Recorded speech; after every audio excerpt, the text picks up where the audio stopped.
Hello po. Okay lang naman po. Nakaramdam po ako dito ng parang clicking ko po.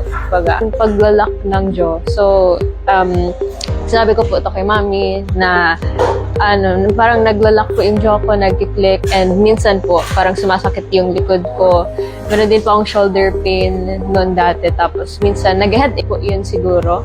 And then sabi ko kay mami, magpa-consult po kami sa isang dentist. So pumunta po kami here sa Stop and Smile sa Legazpi area since malapit lang po, di ba? So nagpaano po kami kay Doc Andals na-meet ko na po dun si Doc Andal nung time na yun. And sabi niya nga po, meron akong may TME disorder po ako. Specifically po dito sa left jaw ko po. So parang minsan po pag kumakain po parang ganito na lang po, nalalak po yung jaw ko. Hindi ko na po masarado. So sabi ko, sabi po ni Doc na may TMJ disorder nga po ako. So, nagplan po kami ng treatment ni Doc na maglagay nga po ng splint para po daw makorek yung jaw, yung pag-chew ko rin po. So, after that, mga ilang months din po yung pag-splint. Like, 8 months po siguro or 6.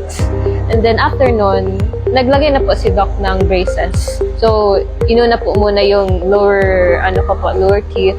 And then, mga ilang months, yung front teeth naman po. So, ngayon, may braces na po ako.